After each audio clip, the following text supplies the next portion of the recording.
come with different answers. So John, really quick, because we're running short on, we're kind of getting backtracked. Can you go over the mission and vision and the RDR values? Yeah, I got it right now.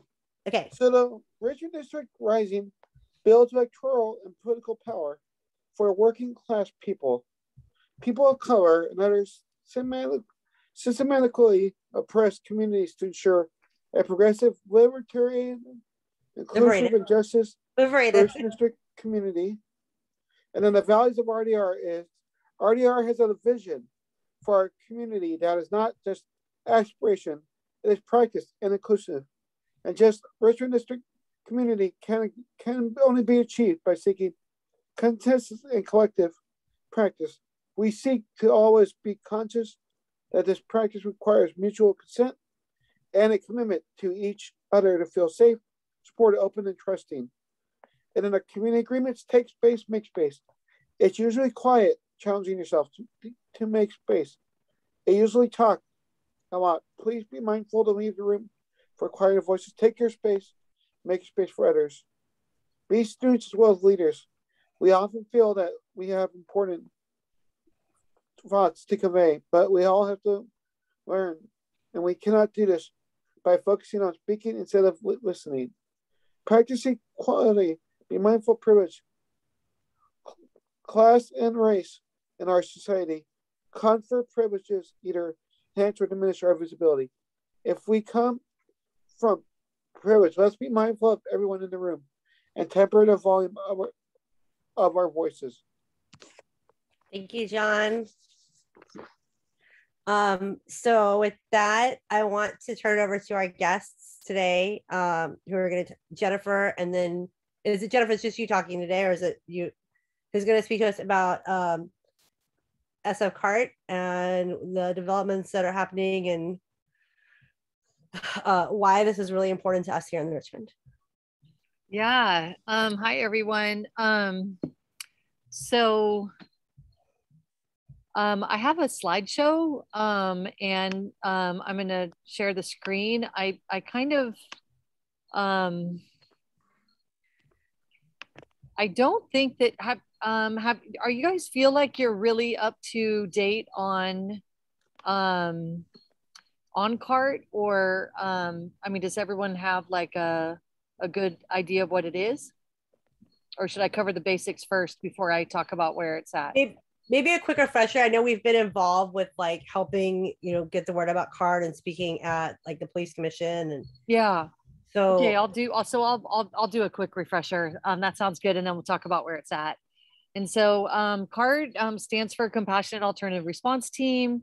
And basically it was put together after, well, it's been a lot of years in the coming, but it started, interestingly enough, with the police commission and a unanimous vote that the police were not the appropriate response to homelessness, and calling for a stakeholder group to come together. And we pulled together a pretty large group of about 50 different organizations and academics, and did a whole bunch of outreach to unhoused people, and basically spent a bunch of time developing the proposal. That was a very collaborative, we had like someone from the mayor's office, someone from DPH, police commissioner, et cetera, et cetera. And so these are some of the quotes from unhoused people about what they wanted to see happen. And so this is just kind of the different groups, so you can kind of see who was involved in developing it.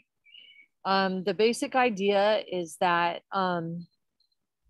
if there was an unhoused person out in front of my house, if I was worried about him or wanted him gone, whatever the case is, and I called 911, which interestingly enough is what most people do. So call 911, and the city would send a police officer in response. And the police respond to about 70,000 of these kinds of calls. And we basically pulled out the dispatch codes from 911 that were related to homelessness. So the idea is that if someone calls 911, they would and it was, so the mayor has a new team called SCIRT, and that's the mental health response. But they reply to B level calls. Well, that's kind of, there's A, B, and C. A being like someone's actively, like life is in danger type of situation. B level is there's some kind of safety concern. C level is not a safety concern.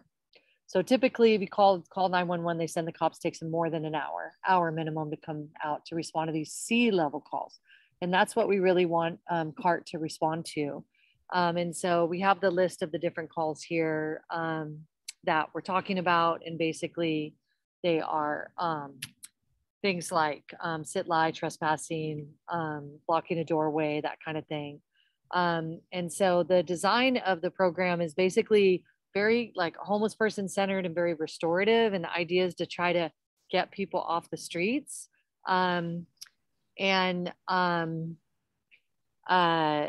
Basically, we would have in-person crises responders who are two peers that have lived experience with homelessness. The idea is like, also having really highly trained, so modeled after this program called Cahoots up in Eugene, 500 hours of training, well paid, minimum of 70,000, but folks that are from and of the community and look like the folks that they're working with and have that same experience. So they'd be doing de-escalation, street counseling, doing wellness, first aid, getting people into treatment if needed, housing, suicide prevention. They'd be able to transport.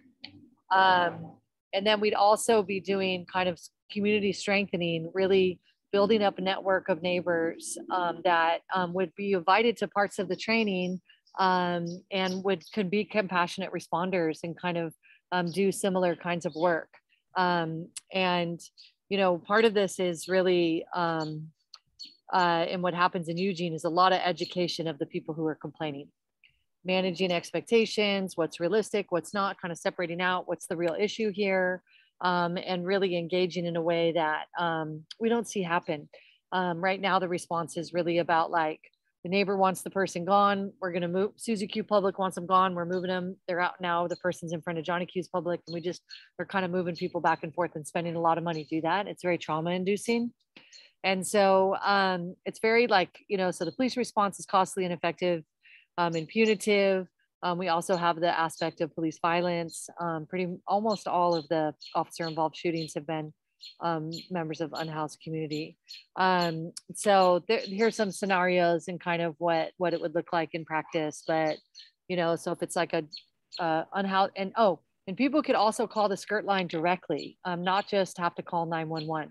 And so this is a really important component because a lot of people, particularly people who are concerned about unhoused people don't want to call 911, or people who are concerned about wasting 911 resources for but anyway, so you could call SCIRT directly as part of the idea. And so unhoused people could call. So they call CART directly. And so like this person is unhoused, there's like a conflict they're really upset about. They would be able to call CART directly, and CART would go out and try to do some de-escalation and conflict mediation. Another scenario is a conflict between a housed and an unhoused person, and maybe it's not as much of a conflict, but basically, Jacqueline's, trying to get her kids to school, but there's like somebody sleeping in her doorway, leaning against the door. She's kind of uncomfortable about opening the door. She doesn't know how to approach, so she calls 911, and then CART is sent out, and they basically negotiate with the person to move them to, maybe they want to go to a detox center, or maybe, but whatever the situation is, they're clearing it in a short amount of time. Now, currently it would be like an hour plus if ever, for the police to respond to a call like this. In terms of CART, they'd be there immediately and be able to work on it. CART also might get calls directly about stuff that's not really in their, in their bailiwick, so to speak. Like, let's say, trash that's accumulating, or maybe there's feces, and the CART dispatcher would be able to walk them through how to effectively do that. Who's the right person to call? What are the right words to say in the city to get like a illegal dumping removal? Maybe some tips on, if it's involving someone around an unhoused person around offering garbage bags and calling your district supervisor to try to get more bathrooms, just really trying to get help people with those issues. Again, building up the resiliency among housed and unhoused neighbors. So where we're at right now. So the mayor's basically wanting to, not overtly, but do this kind of slow kill is what we call. So last year in the Board of Supervisors process, we got $3 million in funding. The total cost is 6.5. But if they had started it halfway through the year, put it out to bid, they would be able to have a half a year's funding, and then we would have to annualize it the full amount next year. And we really want to see the program go into behavioral health. They contract out to community-based organizations. This is really the idea, so that we can have that kind of firewall between kind of the political scapegoating and the favoring of gentrifiers. I mean, we have a lot of disparity in the city in terms of a response to homelessness. Certain people get, a response, and then like folks in the Bayview don't get a response, and stuff like that. So there's a huge disparities, and then that means distribution of resources is not fair either. And so so the idea is to have it put into the Department of Public Health behavioral health sector. What the mayor's office has done is placed it in Department of Emergency Management, which runs the HSOC, which is the sweeps response. It's been such a big failure. It's basically just like scooting people from place to place, doing illegal property confiscation, causing a lot of trauma, and then basically, not getting folks off the streets, but spending a ton of money on it. And so it's sitting in DEM, the money's unspent. If it gets to the end of the year, the mayor, or close to the end of the year in this budget process, the mayor is just going to want to absorb the unspent money. DEM has made comments about like absorbing CARD into other city teams, or indicating that they want an institutional response. There's a lot of a lot of the politics behind this are like the fire department getting involved and wanting like a place to for folks who are firemen that can't do field work anymore in terms of fighting fires, so they're like they have them connected to HSOC, to the encampment response, and now they have them on this new wellness response, and it's not really a good fit, and is kind of creating a lot of issues and spending a lot of money unnecessarily. So anyway, so that's where we're at. This kind of digs more into why it needs to go into behavioral health. We really want, we don't want a crisis response. We want a response that's really preventing more serious behavioral health issues. So we're not waiting until someone needs to be hospitalized to get the help that they need. We don't want a thing that just a response that just moving people from place to place. We want to have that trust and really be able to move people out of homelessness. That means we need culturally competent services.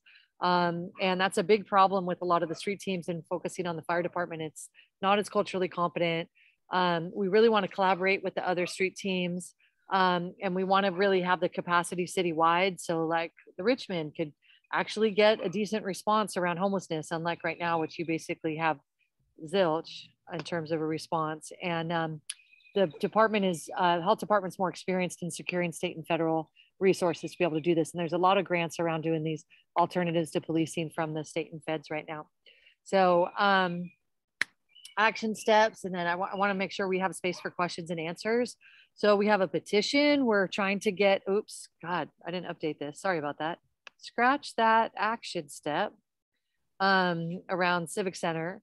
Number 2, but if you're connected to any organizations and they haven't endorsed CART, please do. It's cartsf.org. And then talk to your elected officials and really try to create urgency there. I know that SF Rising is the citywide is doing some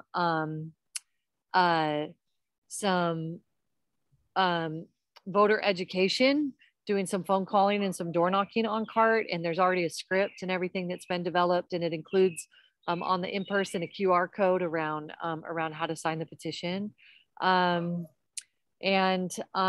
We also have available, if anyone's interested, signs that this comic, the Silver Sprocket on Valencia Street, a small business there is created street signs to put up in merchants' windows along the corridors. And so that could also be something to be done. We can get you a bunch of copies of those, and then they have a printer and everything at their shop. And then we could bring, if someone wanted to volunteer, to go around to merchants in the Richmond area to create some visibility there. So because we got to create the political will to get it to move, and right now it's just stuck at this really frustrating place. We had a great campaign around the budget. We got the funding, and then as happens, I don't know if anyone else has experience on this, but we've experienced this slow roll from the executive branch, killing really important initiatives. So and it takes political will to get them to do it. So I'll pause there for questions and answers. And thanks so much for having me, which I forgot to say at the beginning. I'm really happy to be here. Thanks, Jennifer. So with that, does anybody have any questions or comments?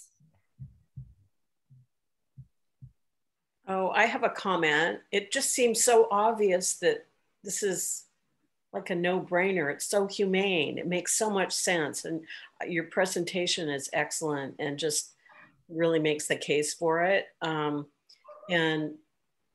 the thing that I've noticed, I've just been in the city for a few years, but as I've become educated about how things go, I really resonated with your phrase, the slow kill. Like things get voted in or things are approved, and then there's sort of this political slow kill that's very slippery. So it's very difficult for people to really understand what's going on. And I just hope we can all maybe work on finding ways to educate people that that's the way things go. That's the way things don't happen. And it's, you know, it's definitely not right. And it's just sneaky. So anyway, that's my comment. Thank you. Thank you. Kathy? Yeah, this is a really lazy question. Would you please put the petition a link? Is there a link to the petition? Yeah, I put it in the slideshow so it would be on my fingertips. Okay, thank you. Thank you for reminding me, because yeah. Thank you. Yeah. I meant to do that earlier, actually. All righty. Thomasita? Clarify, okay, so you had $3 million was allocated last year. Has that been, have you guys, are you using that? Are you still in action? Like, do they still call you now? Do you have teams available? And then they call you? No, the money is just sitting in the city coffers, allocated but unused. So that the whole thing has not even started. They haven't written up, and what, you know, they need to do a request for proposals, and then they need to send it out to bid, and then nonprofits apply for it, and it goes through like a fair bidding process. And they have not. It's like literally nowhere. It's just like sitting there. So all we can do is, I guess that's just outrageous. I just can't believe it. Hey, and all the supervisors are not doing anything about it? Well, okay. So, great question. Thank you. All the questions are great. So part of all the supervisors unanimously voted to support CART in a resolution. They voted it in on the budget to fund it. But not one of them has taken a really strong like leadership, like I'm gonna fight like hell for this. None of them have done that, and I feel like that's been one of our challenges, is that you know, we thought Haney was gonna like champion it to start with, and his staff was at all the meetings, and then his staff person who was associated with it left, and it just seems like he always is like, oh yeah, sure, I support it, you know, but none of the supervisors have. And but then it was kind of like Haney's thing. So then trying to get another supervisor to champion it, they go, well, this really is, you know, Haney's world, you know, or something like that. And so all of them support it, but they're not like having this be the top on their agenda. I'm going to be like a bulldog and fight for it. Most recently, we've been approaching Myrna Melgar to champion it because she seemed really excited about it. And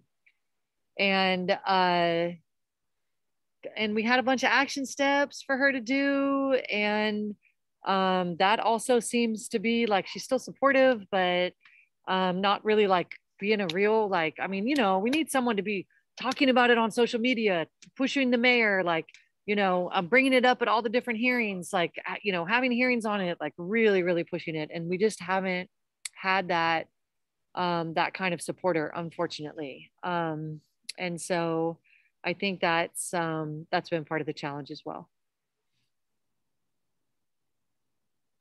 Any other questions or comments? Daniela, and then Ralph. Yeah, I am.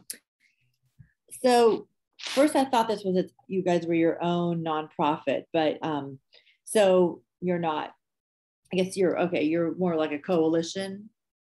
Yeah, so we are, well, it was like it was a stakeholders group that designed it, and now we have an implementation campaign. And so, and when we designed it, we named it, we had city offices there, we had board, you know, we had like all the different people, right, to try to get the broad support. And the idea is that we would not run it, Coalition on Homelessness. So we, you know, we do community organizing and public policy work. We do not accept government money. Right. And so the idea would be the city would put it out to bid. And part of the concept is that there would be probably a collaboration of agencies who took it on and took different geographic, maybe have a Bayview organization, have a, you know, stuff like that. But it'll go through a competitive bid process. And so it's important that the RFP be written correctly so that the contract looks right and it's done right. And we would be involved obviously in, you know, whatever nonprofits get it, you know, helping them implement it, getting them connected with training, helping them navigate all the, you know, the dealing with the 911 system and stuff like that. So, yeah, so it's basically a campaign. Okay. Yeah. You answered my question. I was going to ask, are you looking at one nonprofit, or you sounds like there's several nonprofits that this would be, the money would be funneled to, and then they would potentially, we could have one nonprofit that, you know, Glide wants it and they want to do it citywide, and, you know, Dolores and United Council in the Bayview, and Dolores in the Mission, and you know, Larkin citywide or whatever wants to do a collaboration where they're pulling it together. You could also have one main org that subcontracts, like you could have, you know, Glide applies and then they hire up like TGIJP, the trans organization, to make sure that all their staff is trained on transgender issues, or they take a piece of the dispatches or whatever. So yeah, so it could be structured a number of different ways, and there's a lot of different organizations interested in, and you know, once the RFP, once they actually start writing their RFP, we can get a better idea. Yeah. Are you familiar with Poor Magazine? Yeah. Yeah, and Tiny. Yeah. Yeah. Okay. I mean, I don't know if she would go through a government kind of system, because, you know, they're very they're kind of a different structure. But if you, I don't know, I just think they came in and did trainings for us. Oh, they did. Okay. So yeah, like that's, you know, kind of looking at their model and how they handle this stuff. So they came in, we had a whole, you know, in the process of developing the proposal, we had a whole bunch of guest speakers come in, and we examined a lot of different models and then did academic research. Actually, we looked at every alternative policing model on the planet, I think, honestly. I mean, we had some researchers that did like seriously kick-ass work. Yeah. They brought in people to present. Yeah. Yeah. Okay, great. All right. Thank you, Jennifer. Yeah. Ralph? Thank you. Well, I get a question for Jenny and then a comment. A question is, the Cahoots model in Eugene has often been described, the success, as kind of a part of the homogeneous community up there. So I'd be interested in what you have found in terms of the challenges of adapting that to a more diverse community in the Bay Area. Yeah. And then comment to the Richmond District Rising, because I live in the Sunset, like someone else, I guess Steve apologized for that. And I do a lot of front office work volunteering for Gordon Marr. And I know that a big part of working with residents around this issue is sensitizing them. And I was struck with the way Jenny was describing the imagined call, giving people the 311 access for feces and the like, empowering citizens. And so I guess my comment to Richmond District Rising is, what can a community group do for that part of the equation to sensitize the community to be more helpful in addressing street crisis? Yeah, well, I'll answer the first question first, and then open the floor to the second one. So that was one of the huge things with Cahoots, which I do think that they're like, about all the models we looked at, they're definitely the most successful, have the most experience, been doing it for a long time. They're also a very, very white city and don't deal with as much of the issues of racism that we see in San Francisco. And so we did alter the model. Theirs is a much more professional model where they use a lot of EMT medics on their staff. And we altered the model so that it was much more peer-based, where we were doing the training and then and having the good wages, but really intentionally hiring from communities that have a lot of experience and a lot of skill to bring to the table, but don't have the access to jobs nor the access to training and support to be successful. And so that was kind of the the way that we switched it. And one of the things that we were really impressed from Cahoots in Eugene, Oregon, that I think would be really beneficial to San Francisco, being intentional about it, is that in Eugene, because they take on a whole bunch of part-timers, they've managed to train almost all of their entire homeless system frontline workers. In San Francisco, and that's been really, really helpful. In San Francisco, all of our homeless, I mean, not 100%, but I would say like almost all of our homeless frontline workers are African-American and Latinx, get not great pay and also very, very little training and support. And so really being intentional about, and almost all of them take multiple jobs. And in the, you're working full-time in one, and then you're taking on piece shifts for another organization, like working, subbing in when people are out sick. So, part of our intentionality here is, really good wages, really, and field training where it's structured and budgeted in a way that you can really, really have trauma-informed care provided by people who have personal experience with trauma. Which is not, and it's not like a snap your fingers thing. It's like you really have to be intentional about it, and people need to get the right support. But when it works, like if you look at programs like Hospitality House, I mean, it's amazing, and so much love is brought to the table, and they're so effective and so successful, and they're able to bring people from the front lines of their organization all the way up into the management, and their director is stayed at the shelter. And so anyway, so there's a lot of intentionality about kind of correcting for the difference in the populations there. Sorry, I took so long with that answer. Jesus. Okay. So you had a second question about the Richmond Rising and folks kind of having ideas there. So maybe that's people who have their hands up. Carrie and Dawn want to comment on that. Yeah. Do you guys want to, Dawn, is that Dawn, do you have a question or do you want to comment? Actually, I just had a question because you had talked about how they're slow walking this program, and I was wondering whether you had some thoughts about to what do you attribute that to? Yeah. So a couple things. I mean, I think when we were developing this, that, like, as I partially explained, the fire department kind of swooped in and fought for competing teams to be established. And they have a lot of political power.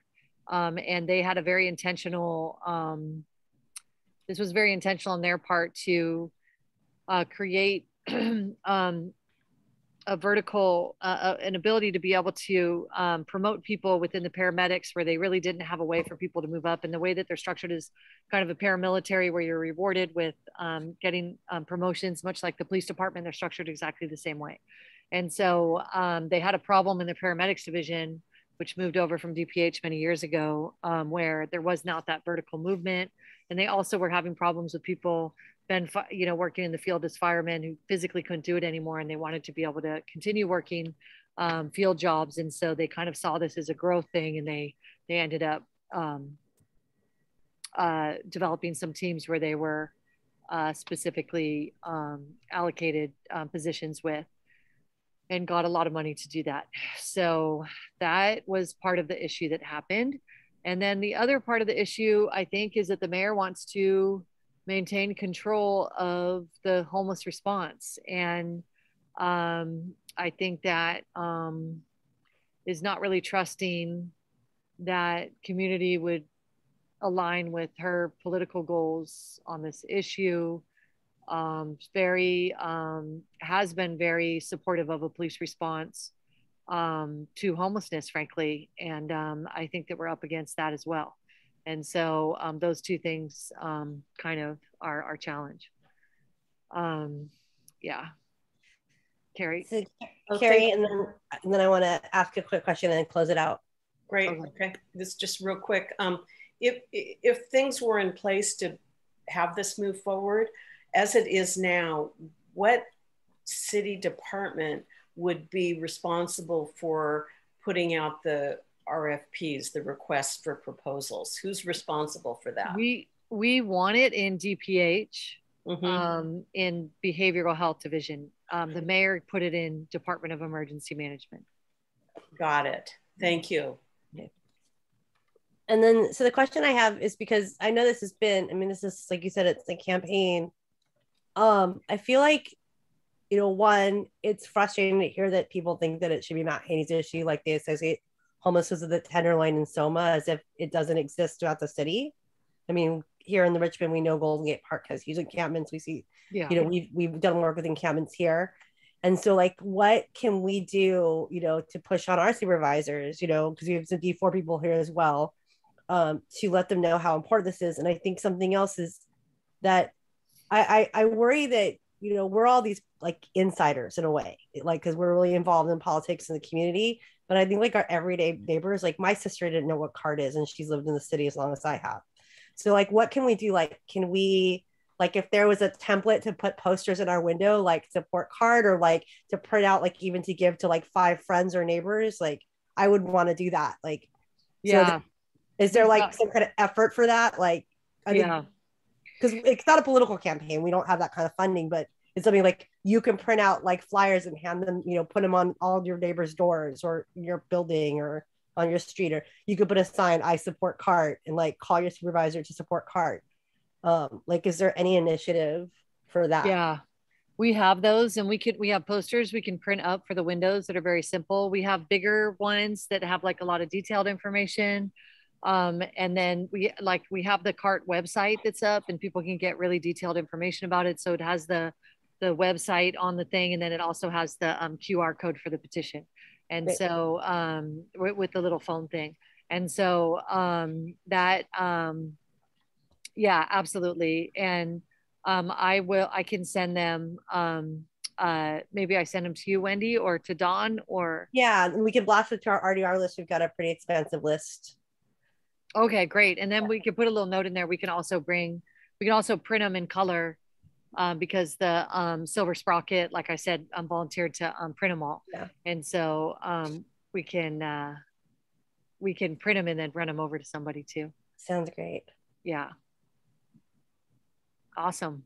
All right. So there's no more questions. I want to say thank you, Jennifer, for your time and giving us the update. I know this is a long process. It's not over, but we have to really fight back. And it is disappointing to hear that, like, you know, that our supervisors are not really all taking this on, because homelessness impacts our entire city.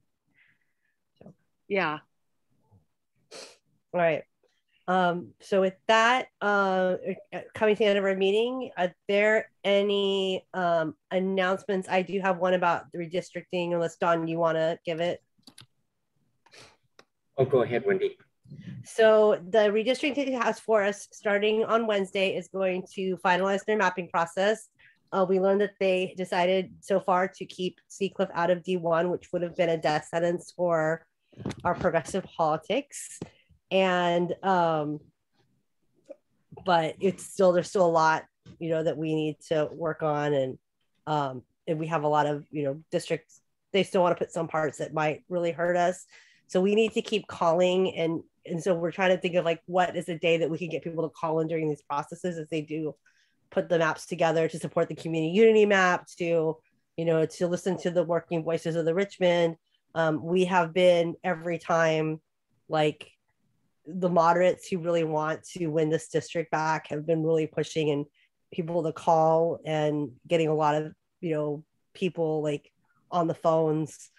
So it's really important we get people, and we're telling friends. And so we're talking about, like, maybe we need to have another organizing meeting that we open up to a bigger audience. You know, how do we do this? You know, how do we make sure that the task force adopts a community map or something close enough to it, so that we don't lose our progressive Richmond district or Sunset district. I think that's really crucial. So that is going to be finalized by April 15th. So they're going to be having these ongoing meetings.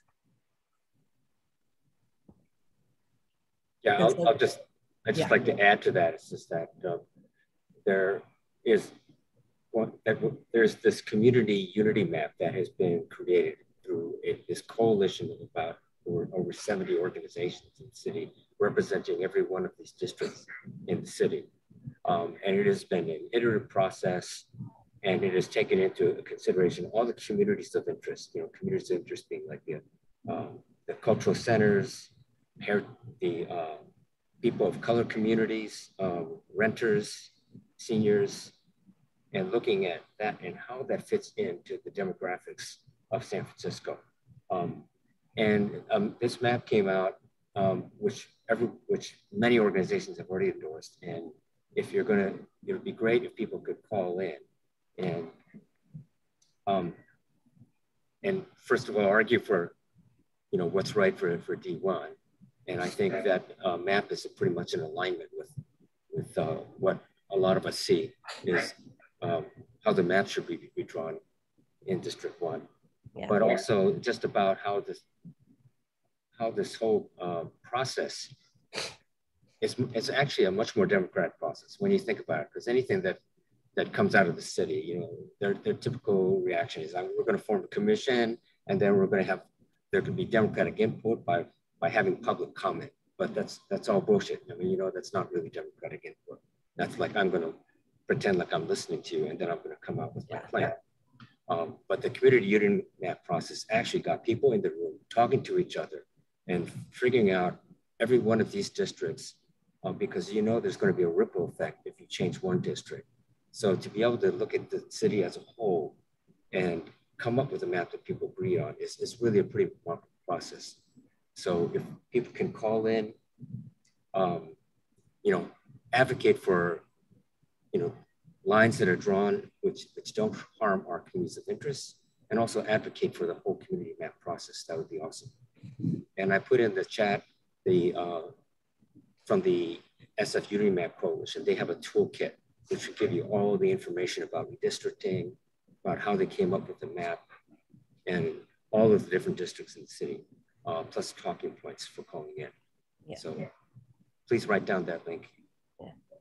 And it is really important to get people to call in, because we're hearing it's, you know, the moderates are getting a lot more people on, and they're using this narrative that, you know, keeping Seacliff or Lake Street out is like reverse racism and reverse classism, which we know is just bullshit. The those things aren't real. But to them, they are. Apparently that's their truth, and that they're making that their truth, and showing their whole ass on, live calls. But it's something that we are hearing a lot of, like, and I called it out on a call, saying it's, as a person of color, as a Latina in this district who grew up low income, that's very disingenuous to me, knowing that these are systems that have oppressed people who look like me for years. And so to hear people saying that, like, who own their house and like make over $100,000 a year and who have never been afraid of the police, arguing that it's reverse racism, reverse classism to say that Seacliff is white and rich and conservative when it factually is. It's like we're hearing a lot of that. So we need people to really push back on that narrative about how we need to not be silencing people of color and low income people, working people, renters, people who are really going to be hurting even more than we already are, to stay in the city if we get our redistricting looking like, or it's going to make certain districts more conservative. So, all right. Are there any other announcements or questions? Carrie? Yeah, thanks. I have a quick announcement. The next Housing Stability Fund Oversight Board meeting is next Wednesday, March 30th at 5 p.m. And you can Google it and find it, or get in touch with me or Don, and we'll get the link to you. Not many people in the public are participating in the Zoom meetings. There's a board, and they are taking proposals, or they have taken proposals for ideas for social housing, and then they're working on combining them as recommendations for the Board of Supervisors and Mayor. So time will tell with this, and it's an interesting process to follow. That's it. Thanks. Oh, and just one comment about that. I know Carrie made a remark about the slow walking. This is another example of that. The funds have been approved, and they're in, as of the last elections, and they're accessible for something like social housing, small sites program, but they just have not been used because, as was stated by Jennifer, the mayor is like slow walking those funds. Right. And hoping that they'll just kind of disappear into the general fund. Right. And I guess, I heard the slow walk, and I also heard the slow kill. Like, is that the intention with some of these things? Yeah. It's a very scary thing to watch in slow motion, but the board is very hardworking, and, they're doing their best. So, maybe we'll be surprised. So thanks. Great. Kathy, you had something? Yeah, I'll be sending Dawn an announcement. Right now, it's hold the date for April 13th. We've had our first in-person action at City College in a long time, in 2 years, to call on the Board of Trustees to reject the Chancellor's call to lay off about, 58 full-time, 150 part-time. And we'll be having, we're going to have, whether they show up or not, the teachers, the faculty union, with all of our economists and mathematicians, has looked at the same budget as the Chancellor and can show that that salaries can be restored and the cuts aren't necessary. They're not budgetarily mandated. So we're going to be having some kind of public conference on that. And right now it's tentatively set for April 13th, but I'll send it out to Dawn to disseminate when we know for sure the date. Great. Thank you. Mm-hmm. All right. So if there's any other announcements or comments or, all right. Well, thank you, everybody. And I know Jenny had to run because her son is trying to get her out, but I definitely appreciate her being here and updating us on CART. And so we have these meetings once a month. If you're interested in helping out, we have a core meeting. Just email Dawn and let him know, or email me if you're interested in doing more to help. But thank you for coming tonight. And with that, that's our meeting. Thank you for leading. Thank you. Thanks for listening. Thank you. Good to see everyone. All right. Bye. Bye.